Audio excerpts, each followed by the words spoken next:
Toi qui es sur TikTok, on t'écoute. Allô, coach? Oui. Bon, c'était juste pour vous remercier vraiment. D'accord. Grâce à vous, j'ai réussi à résoudre le problème de ma très chère copine. Merci. Ok, Merci. de rien, ma chérie. Au revoir. Vraiment. Oui. Allô? Allô? Allô, c'est pour poser question. On t'écoute. Je suis avec quelqu'un. Oui. Ça fait 1 an. Oui. On a passé de bons moments ensemble, c'était bien. Oui. Et ça se trouve que, bon, de temps en temps, c'est vrai, on est ensemble. Mais le Mogo, de temps en temps, il m'a tapé, mais bon, c'était pas grave et tout. Et puis, un jour, on était dans le love bien en week-end. Et il m'a tapé jusqu'à... Faut dire mamaga. Faut juste dire mamaga. Voilà, il m'a et puis il m'a bras une côte. Maintenant, on était en week-end, donc il m'a envoyé à l'hôpital. Il a tout fait. Moi, je ne sais même pas qu'est-ce qu'il m'a pris. Je ne me suis pas fâchée. Il m'a demandé pardon. Et j'ai accepté le pardon. Oui. Maintenant, après, je n'ai pas dit à quelqu'un, j'ai fermé ma bouche. En tout cas, c'est resté comme ça. Et de temps en temps, quand il est fâché, il me maga et puis bon, on laisse passer. Mais ça se trouve que la dernière fois, il m'a tapé. Il m'a maga, ma chérie, s'il te plaît.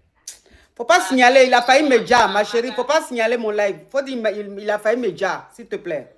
Excusez-moi. Il m'a maga, et puis il a failli me dire. Jusqu'à ce que, tellement qu'il était en colère, il m'a dit que j'allais aller l'expliquer ce qui s'est passé.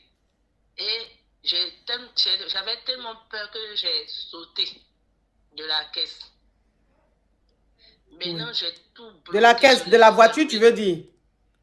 Oui, de la voiture. Donc, je l'ai fermé de partout parce que là, je ne pouvais plus. Je suis fâchée. Je l'ai fermé de partout, de tous les réseaux. Et aujourd'hui, ses amis, ses parents, ses frères, tout le monde m'appelle pour me demander pardon. C'est vrai que je l'aime. Maintenant, je suis là, je suis un peu embrouillée. Vraiment, j'ai pris mon courage à deux, mais j'ai dit cette fois-ci, c'est bon. Maintenant, j'aimerais avoir vraiment vos conseils. Qu'est-ce que faire vraiment? Et voilà pourquoi je vous ai appelé aujourd'hui, la coach. Ma chérie, tu peux demander conseil. Ça dit que le gars est en train de te demander pardon là. Tu ne sais pas si tu dois accepter ou pas. Non, je n'ai pas dit que je voulais accepter parce que vraiment, la coach, mon cœur est dessus. Je n'ai vraiment pas envie d'accepter. Je ne veux pas. Il demande pardon de l'écouter. Il veut juste me parler, mais vraiment, je n'ai pas envie. Voilà, donc voilà pourquoi je vous ai appelé. J'ai tout fait pour vous appeler aujourd'hui. Ok, je vais récapituler. On demande de récapituler. Je vais récapituler. Je vais récapituler. Mes amours, attendez. Hein. Attendez. S'il vous plaît.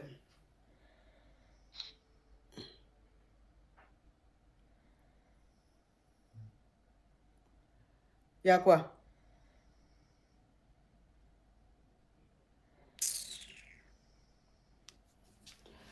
Ok, donc je vais récapituler. Alors, tu sors avec un homme et cet homme-là, il a l'habitude de te maga. Il a l'habitude de te maga. Un jour, vous êtes sortis, il t'a maga jusqu'à... Il t'a broyé une côte. Exactement. Et quand il t'a maga une côte, vous êtes allé aux urgences, vous êtes allé à l'hôpital. Et quand vous êtes allé à l'hôpital, quand tu es sorti de... Non, il ne faut pas répondre à chaque fois, ma chérie. Donc, quand vous êtes sorti de l'hôpital, quand même, ça t'a pas fait mal, tu lui as pardonné, vous avez continué. Et tout le temps, il te maga. Tout le temps, il te maga. C'est-à-dire, il a l'habitude de te maga. Une fois encore, il t'a maga jusqu'à même il voulait te dire. Mais malgré ça, il t'a demandé pardon, tu as accepté. Et la dernière fois où vraiment, ça a fait que tu l'as bloqué de partout, tu t'es dit stop. Vous étiez dans la voiture en train de circuler. Ou bien peut-être garé quelque part. Le gars a commencé à te maga jusqu'à là même, il voulait te dire. Voilà comment tu as sauté de la voiture toi-même et tu as tu as Fraya. Donc, quand tu as Fraya, voilà comment toi, tu l'as bloqué de tout. Tu as bloqué son téléphone, bloqué sur les réseaux sociaux, bloqué sur WhatsApp et tout. Aujourd'hui, ses amis, ses proches t'ont contacté pour te demander pardon. Le gars même, il est en train de déléguer tout le monde pour venir te demander pardon, qui dit qu'il t'aime, qu'il veut que tu lui pardonnes. Toi, maintenant, tu m'appelles pour me demander si tu dois lui pardonner ou pas. C'est ça? C'est ça, en quelque sorte, parce que franchement, pour dire la vérité, je l'aime. Oh. Mais non, vraiment, cette fois-ci, je pense que je suis un peu à bout. Bon, je suis un peu mitigée. Voilà pourquoi j'aimerais avoir vos conseils, en fait. Oui. Alors, le fait que tu sois, le fait que tu sois mitigé, ça peut être possible et c'est peut-être normal. Tu vois? C'est-à-dire qu'il a joué avec ton esprit. Il t'a fait croire que le fait qu'il te mara, c'était une preuve d'amour. Que le fait qu'il te mara, c'est parce que tu déconnais. En fait, c'est parce que tu n'étais pas sérieuse que tu faisais des bêtises. En fait, il t'a tellement mis ça dans la tête que pour toi, s'il te mara, c'est par amour. Parce que malheureusement, il y a des femmes qui sont avec des gens, des hommes, qu'on mara, mais elles pensent que c'est une preuve d'amour. Le fait de les mara, c'est une preuve d'amour. Et elles sont persuadées que leurs hommes les marrent parce qu'ils sont jaloux. Et s'ils sont jaloux, c'est parce qu'ils sont amoureux.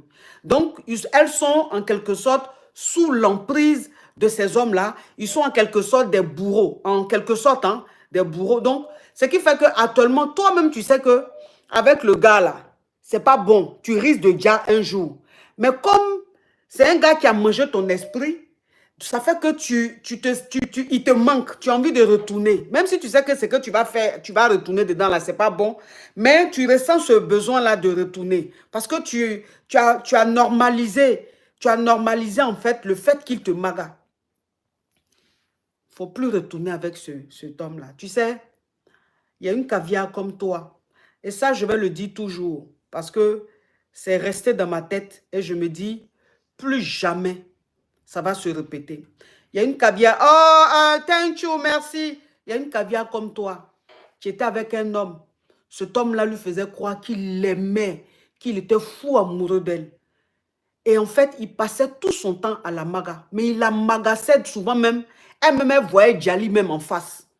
Et après, il lui demandait pardon. Il lui faisait comprendre que c'est parce qu'il l'aimait trop, il était trop jaloux. Il avait peur de la perte qu'il se comportait comme ça. Et elle, en fait, tellement qu'il a mangé son esprit, elle pensait que c'était une normalité. Elle pensait que c'était une normalité. Jusqu'à ce qu'un jour, il la maga jusqu'à elle-même. C'est-à-dire qu'elle a vu même le Djali même en face. Voilà comment elle a décidé de quitter cet homme-là.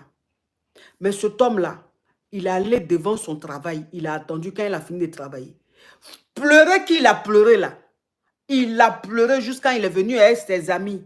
Pleurer jusqu'à demander pardon à la caviar là. Qu'il l'aime. Sans elle là, lui ne peut pas. Si lui, il n'est pas avec elle, que si elle ne le reprend pas, lui va se dire et tout. Donc quand elle a entendu ça, elle a vu ça. C'est ce qu'il t'a dit, non?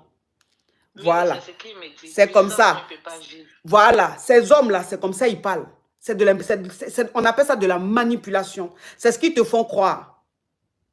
Que sans vous, eux, ils ne peuvent pas vivre. C'est de la manipulation. Et c'est comme ça, cette caviar-là. Le gars, là, il a tellement pleuré, il a tellement fait semblant de l'aimer qu'elle lui a pardonné. C'est ce qu'elle ne devait pas faire.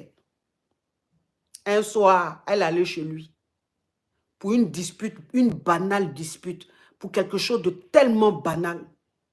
Le gars la maga jusqu'à... Il l'a serré, c'est-à-dire qu'il a pris le truc de la femme là. Il a dit maga jusqu'à...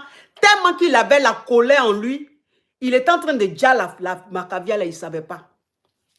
Et elle lui disait, je n'arrive plus à respirer, arrête, arrête. Mais tellement qu'il était dans son monde de maratapeur là, il a fait ça jusqu'à le temps, il va s'en rendre compte là. Ma caviar avait déjà. Le temps, il va emmener la go à l'hôpital là. Elle avait déjà déjà. Tu comprends? Et elle aujourd'hui là, elle a déjà. Le gars là, lui il a envie. Même s'il est en cabas, mais il a envie. Même s'il est en prison, mais il est en vie. Elle a déjà. Alors que quand elle était avec ce toxique là, On lui disait de quitter. Moi-même, quand elle m'a contacté, je lui ai dit, il faut quitter le gars là. Il est toxique. Quitte-le. Ce qu'il est en train de te faire, ce n'est pas de l'amour. C'est un homme qui est malade, il est dérangé. Aujourd'hui, là, elle n'est plus de ce monde. Le gars, il vit. Et je n'ai pas envie que ça t'arrive à toi. Si dans la voiture, tu as réussi à fuir, tu as réussi à partir, Dieu voulait te sauver. Tu sais, Dieu là, Dieu il nous aide. Dieu il nous vient en aide. Mais il ne peut pas tout faire. Parce qu'il n'y a pas que nous. Il n'y a pas que nous sur cette terre. On est des milliards d'êtres humains sur cette terre. Dieu s'occupe de tous les cas. Donc quand Dieu te privilégie, qu'à chaque fois il te vient en aide, il te sauve, il te donne une seconde chance, il ne va pas te sauver tout le temps. Au bout d'un moment, tu as un cerveau, il t'a donné un cerveau, c'est pour que tu finisses par comprendre. Mais quand tu ne comprends pas, Dieu te dit, bah écoute, moi, je n'ai pas que ça à faire. Et c'est ce qui est en train de se passer. Dieu t'a sauvé. Si tu retournes à le gars là, quand il va te maga, tu vas déjà en même temps. Il ne faut même pas penser que là, Dieu va agir. Dieu ne va pas agir. Tu vas déjà. Il ne faut plus retourner avec ce gars-là. Il ne t'a jamais aimé. C'est un homme, il ne t'a jamais aimé. C'est un homme, il est traumatisé. Ça veut dire que depuis son enfance, là, tout ce qu'il a vécu, là, ça l'a rendu tellement vénère que peut-être qu'il reproduit ce que son papa faisait à sa maman. Tu comprends? C'est quelqu'un qui est dérangé. C'est quelqu'un qui a besoin d'un psy. C'est quelqu'un qui a besoin d'être suivi. Et donc, si lui-même, il ne se prend pas à charge pour être suivi par un psy, ce n'est pas sur toi, il va venir décharger son enfance difficile, son traumatisme. Tu n'es pas son tam-tam. Tu es enfant de quelqu'un. Ta maman t'a mis au monde là. Quand elle allait à l'hôpital, et puis on lui a dit qu'elle était enceinte de toi, on lui a dit c'est une fille là. La joie qui a animé ta maman là, tu ne peux pas savoir. La joie qui a animé ta maman parce qu'elle attendait une fille là, tu ne peux pas savoir. Et donc cette fille là, qu'elle a tant voulu avoir, aujourd'hui elle est grande, elle va se laisser maga par un va-nu-pied, un crabe, un criquet, qui lui a la haine de la femme, qui déteste la femme, c'est-à-dire n'importe quelle femme il déteste. Toi tu vas aller, il va déjà. L'enfant que ta maman a désiré, juste quand tu es là aujourd'hui, tu viens, elle est contente, elle est fière là. Tu vas aller te faire déjà par un va-nu-pied. Moi, je fais tout pour ma maman. Tu fais tout pour ta maman et un crabe comme ça va te dire jusqu'à... Il va te marier jusqu'à... Il va te dire. Tu as pensé à ta maman? Tu as pensé à la souffrance de ta maman si le gars là était déjà un jour? Est-ce que ta maman pourra vivre? Est-ce qu'elle pourra supporter ça, ma chérie? Quand vous êtes dans votre amour là, pensez à vos parents. Hein. Pensez au sacrifice de vos parents. Pensez à la souffrance de vos mères. Il ne faut plus jamais... Déjà, même si ses proches t'appellent, si tes proches même t'appellent, tu les bloques. Tous les numéros qui vont t'appeler, qui concernent ce gars-là, tu bloques tous ces numéros-là. S'il faut même, tu changes de numéro de téléphone. Plus jamais je veux que tu entendes parler de cet homme. C'est le seul ennemi que tu as sur cette terre. Tu as compris? C'est compris. Ok, Merci tu beaucoup. passes à autre chose. Merci. Que Dieu nous garde. Merci. Dieu n'a qu'à te garder surtout toi. Au revoir. Merci. Ouais. Merci beaucoup. Merci. Ok. On t'apporte mes amours.